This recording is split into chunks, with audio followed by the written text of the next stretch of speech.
Bismillahirrahmanirrahim. Assalamualaikum warahmatullahi wabarakatuh. Alhamdulillahilladzi hadana lihadza wa ma kunna linahtadiya laula an hadanallah. Alhamdulillahilladzi ahyana ba'da ma amatana wa ilaihin nusyur. Allahumma salli ala nabiyyina Muhammadin wa ala alihi wa ashabihi wa man tabi'ahum bi ihsanin ila yaumiddin. Amma ba'd. Kita bersyukur kembali kepada Allah Subhanahu wa taala yang mana pada pagi hari ini kita dapat melaksanakan ibadah salat subuh secara berjamaah. Dan ini adalah salah satu nikmat Allah Subhanahu wa taala yang sangat agung kepada kita semuanya. Maka kita sebagai hamba Allah Subhanahu wa taala, kita harus bersyukur terhadap nikmat yang telah Allah berikan kepada kita semuanya. Semoga selawat serta salam senantiasa tersampaikan kepada junjungan Nabi kita Muhammad sallallahu alaihi wasallam dan juga keluarga beliau dan para sahabat beliau, dan juga orang-orang yang senantiasa berpegang teguh dengan tuntunan dan ajaran beliau hingga hari kiamat kelak. Jamaah hadirin yang dimuliakan oleh Allah Subhanahu wa taala, Allah Subhanahu wa taala berfirman di dalam Al-Qur'an, ya ayyuhalladzina amanu taqullaha haqqa tuqatih wa la tamutunna illa wa antum muslimun. Wahai orang-orang yang beriman, bertakwalah kalian kepada Allah dengan sebenar-benarnya ketakwaan, dan janganlah kalian meninggal dunia melainkan dalam keadaan memeluk agama Islam. Dan juga Allah Subhanahu wa taala berfirman, ya ayyuhalladzina amanu taqullaha wa qulu qawlan sadida yuslih lakum a'malakum wa yaghfir lakum dhunubakum wa may yuti'illaha wa rasulahu faqad faza fawzan 'azima. Wahai orang-orang yang beriman, bertakwalah kalian kepada Allah dan ucapkanlah perkataan yang baik dan benar, maka niscaya Allah akan memperbaiki amalan-amalan kalian dan juga akan mengampuni dosa-dosa kalian. Dan siapa saja yang mentaati Allah dan Rasulnya, maka sungguh dia telah beruntung dengan keberuntungan yang agung. Ma'asyiral muslimin rahimani wa rahimakumullah. Insyaallah pada pagi hari ini, pada subuh ini, kita akan membahas kitab yang kedua, yaitu dengan judul Nawaqidul Islam, atau di dalam bahasa Indonesianya yaitu pembatal keislaman. Dan tidak jauh bedanya, kitab ini adalah karangan daripada Syekh Muhammad bin Abdul Wahhab, yang mana beliau ini kita kenal banyak sekali di dalam karya-karya beliau yang beliau tulis tentang pemurnian akidah tauhid, memurnikan akidah, keyakinan, ideologi kita kepada Allah Subhanahu wa taala, yang mana kita ketahui bahwasanya akidah tauhid, akidah tauhid, akidah yang benar, pemurnian akidah yang benar adalah salah satu yang diperintahkan oleh Allah Subhanahu wa taala agar seorang hamba merealisasikan dan juga melaksanakannya. Dan tauhid ini adalah lawan daripada asyirik. Tauhid ini pemurnian akidah, menjadikan Allah itu hanya Dia semata yang kita sembah. Kalau syirik adalah sebaliknya, kita menjadikan tandingan-tandingan bagi Allah Subhanahu wa taala di dalam hal ibadah. Di sini disebutkan di dalam kitab ini, sang pengarang berkata, Bismillahirrahmanirrahim, i'lam anna nawaqidal Islam asyrah. ketahuilah bahwasanya pembatal keislaman itu ada 10 hal. Yang pertama disebutkan adalah yang pertama asyirku fi ibadatillahi, berbuat syirik khususnya di dalam beribadah kepada Allah Subhanahu wa ta'ala. Dan sebelum kita membahas secara lebar, perlu kita ketahui yang namanya pembatal Islam ini adalah hal-hal yang dapat mengeluarkan seseorang dari agama Islam, atau hal ini yang membuat keislamannya itu batal, tidak sah atau tidak diakui. Dan tentu pembatal keislaman ini adalah termasuk daripada dosa besar, termasuk dari dosa besar kepada Allah Subhanahu wa ta'ala. Yang pertama adalah disebutkan berbuat kesyirikan di dalam beribadah kepada Allah Subhanahu wa ta'ala. Dan perlu kita ketahui asyirk ini adalah secara bahasanya dia itu adalah at-taswiyah, atau penyamaan, atau mensetarakan. Nah, ini secara bahasanya.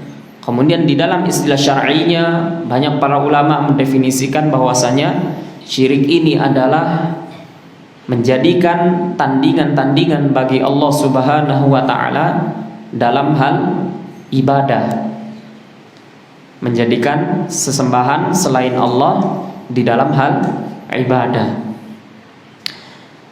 Kemudian disebutkan di sini dalil yang melarang di dalam kesyirikan, berbuat kesyirikan, yang mana Allah Subhanahu wa ta'ala berfirman di dalam surat An-Nisa, innallaha la yaghfiru an yushraka bihi wa yaghfiru ma duna dzalika liman yasha. Surat An-Nisa ayat 48.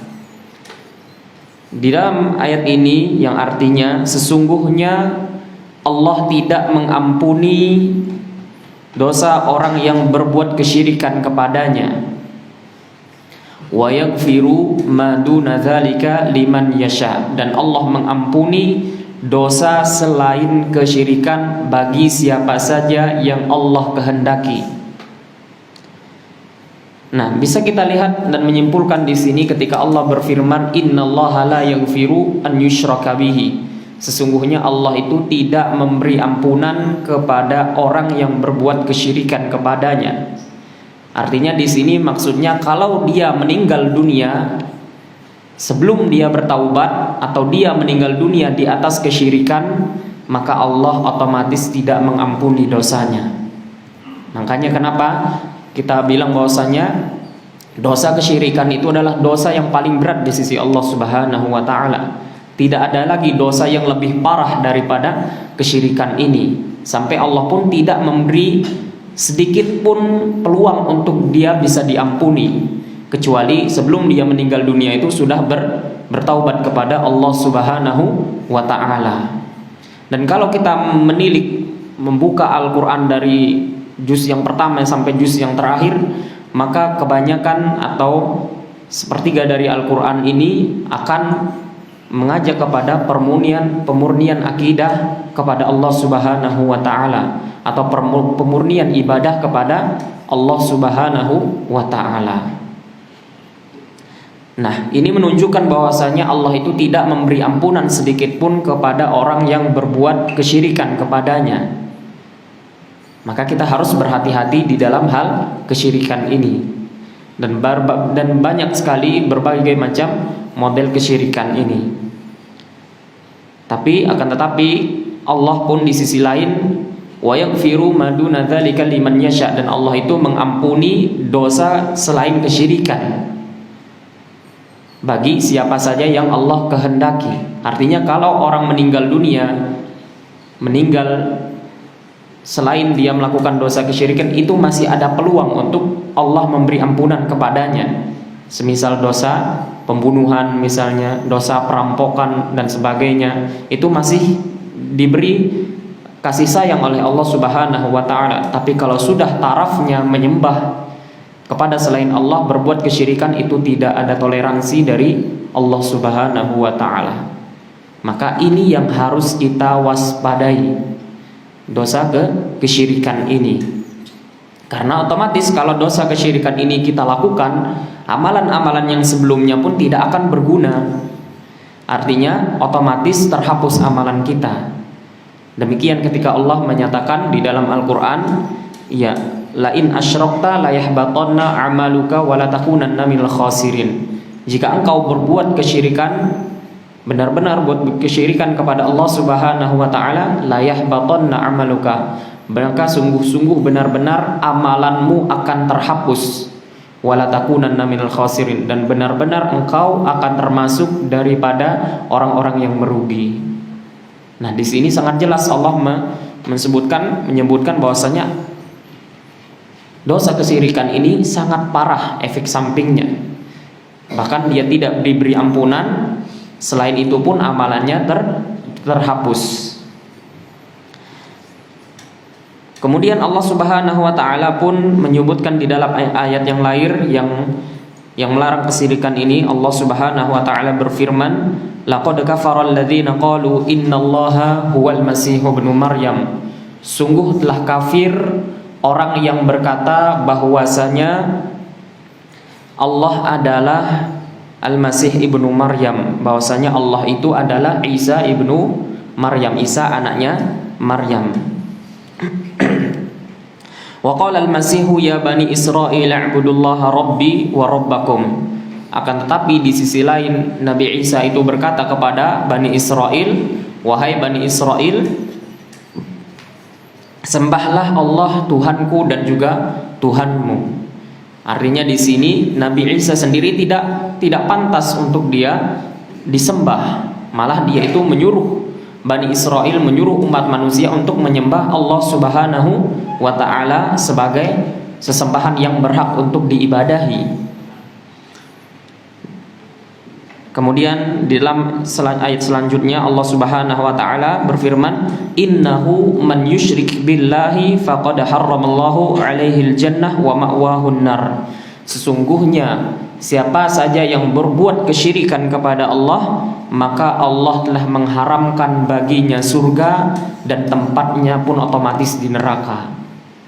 Lihat bagaimana Allah menyebutkan di dalam ayat ini dengan tegas dan lugas. Orang yang berbuat kesyirikan itu otomatis Allah mengharamkan baginya surga, dan otomatis tempatnya di neraka, dan dia pun kekal di dalamnya. Makanya kenapa dari hal ini kita menyatakan bahwasanya kesyirikan ini adalah dosa yang paling berat di sisi Allah Subhanahu wa ta'ala.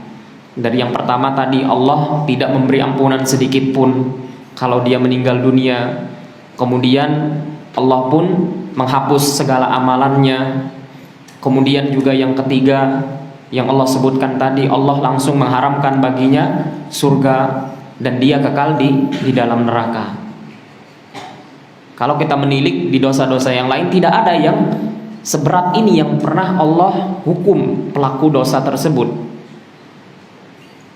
Tidak ada seberat dosa kesyirikan ini.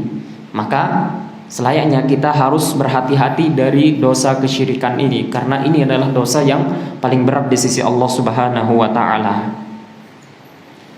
Kemudian Allah Subhanahu wa ta'ala berfirman, wa ma lidh-dhalimina min ansar, dan sedikit pun tidak ada pertolongan bagi orang-orang yang berbuat kezaliman. Dan kemudian di sini disebutkan wa minhu adzabhu li ghairillahi kaman yadzbahu lil jinni aw lil qabri.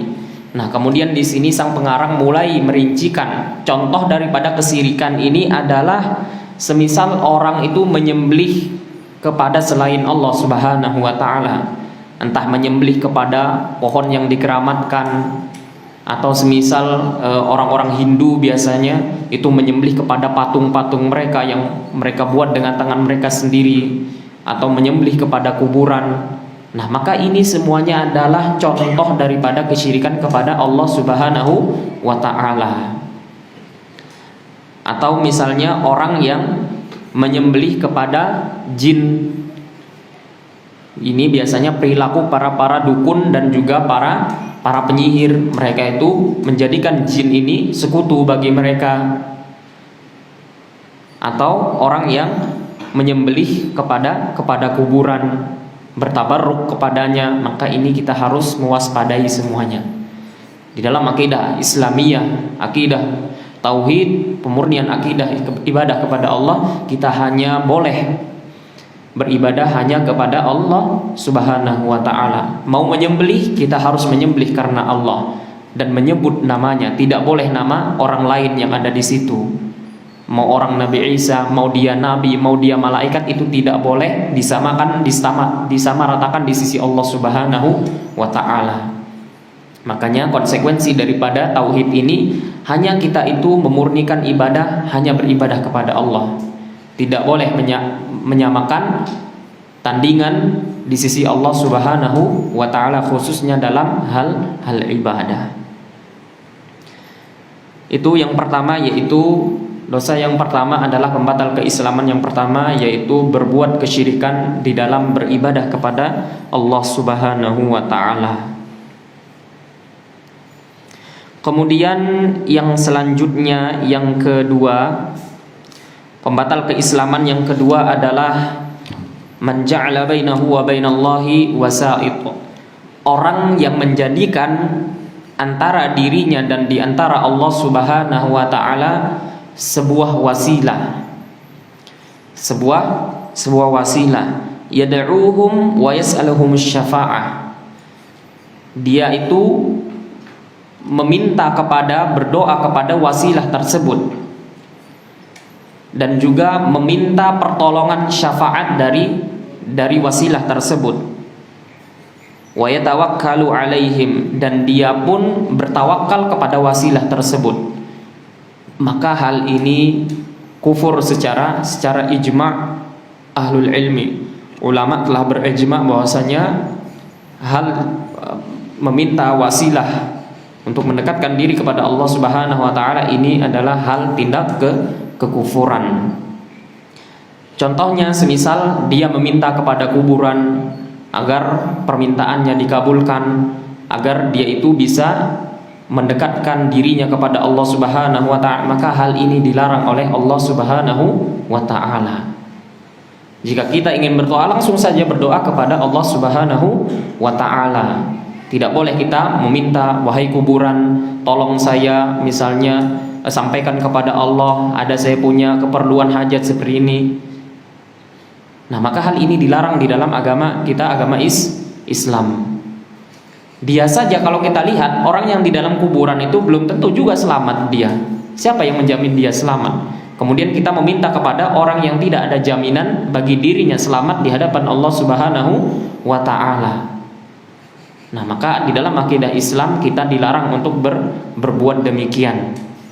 Atau semisal kita meminta kepada patung, wahai patung misalnya, sampaikan hajat saya kepada Allah Subhanahu wa ta'ala. Nah, maka hal ini dilarang di dalam agama Islam. Nah, apa kata Allah Subhanahu wa ta'ala dalil melarangnya kita menjadikan antara kita dan Allah Subhanahu wa ta'ala sebuah wasilah? Nah, apa kata Allah Subhanahu wa ta'ala di dalam surat Az-Zumar ayat yang ketiga? Ala lillahi ad-dinul khalis. Bahwasanya sesungguhnya agama yang murni itu hanya milik Allah Subhanahu wa ta'ala. Maksudnya agama yang murni ini adalah kita beribadah, mau berdoa, mau meminta syafaat, mau bertawakal, itu hanya kepada Allah Subhanahu wa ta'ala. Bahkan kepada saya pun, saya yang menyampaikan di sini itu tidak boleh dimintai, khususnya di dalam hal yang tidak bisa saya lakukan. Misalnya Ustaz, misalnya berilah kami syafaat dan sebagainya agar didekatkan kepada Allah dan sebenarnya ini tidak boleh. Maka jika kita ingin meminta, langsung meminta kepada Allah Subhanahu wa ta'ala. Maka hal ini kita harus waspadai. Apa kata Allah Subhanahu wa ta'ala? Ala lillahid dinul khalis. Bahwasanya agama yang murni itu hanya milik Allah Subhanahu wa ta'ala. Ibadah yang murni, akidah, ideologi yang murni itu hanya milik Allah Subhanahu wa ta'ala. Kemudian Allah menjelaskan walladzina takhadhu min dunihi awliya ma na'buduhum illa liqarribuna ilallahi zulfa. Jadi orang-orang musyrik itu pada zaman dahulu mereka itu berkata walladzina takhadhu min dunihi, dan orang-orang yang menjadikan selain Allah itu wali-wali, wasilah-wasilah, mereka itu berkata ma na'buduhum illa liqarribuna ilallahi zulfa.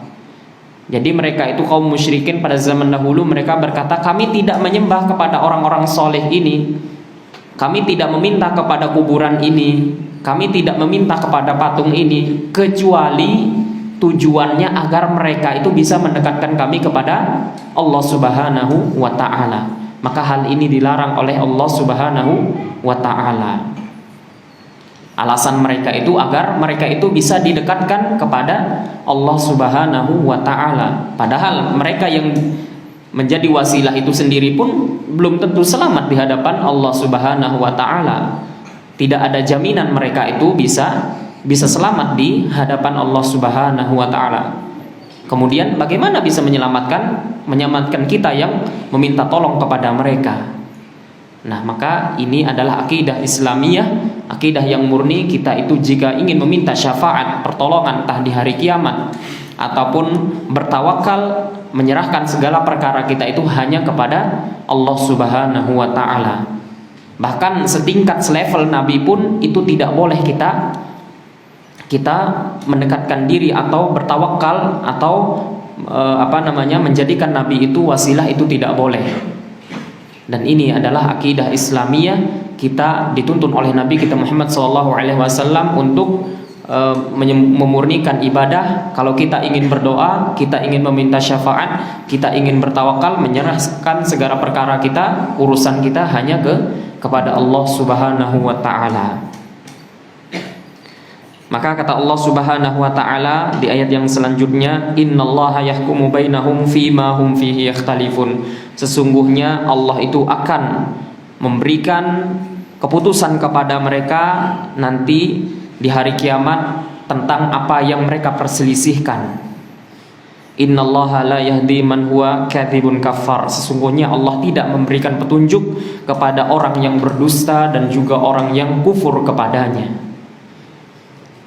Nah, artinya di sini Allah Subhanahu wa ta'ala nanti akan memberi peradilan kepada mereka ini yang mengaku-ngaku bahwasanya kami mendekatkan diri kepada kuburan ini agar bisa mengabulkan hajat kami. Kami meminta kepada patung ini, kuburan ini, pohon ini agar bisa menolong kami di hadapan Allah. Tapi apa kata Allah? Innallaha yahkumu bainahum fima hum fihi yakhtalifun. Allah akan mengadili mereka nantinya di hari kiamat terhadap apa yang mereka perselisihkan tersebut. Artinya segala tuduhan-tuduhan mereka itu, prasangka-prasangka mereka itu, hal yang mereka sebutkan tadi adalah hal yang tidak benar di hadapan Allah Subhanahu wa ta'ala. Maka jika kita ingin berdoa, meminta, mau pertolongan, mau syafaat, itu langsung kepada Allah Subhanahu wa ta'ala. Demikian Allah Subhanahu wa ta'ala berfirman di dalam Al-Quran, wa qala rabbukum ud'uni astajib lakum. Dan Tuhan kalian telah berkata, Allah Subhanahu wa ta'ala berkata, ud'uni astajib lakum. Doalah kepadaku, maka niscaya aku akan mengabulkan doa kalian. Lihat bagaimana Allah menyuruh kita itu langsung, kalau ingin meminta itu langsung kepadaku, kata Allah Subhanahu wa ta'ala. Tidak perlu harus dengan wasilah-wasilah, tidak perlu harus adanya penengah di antara Allah dan juga hambanya.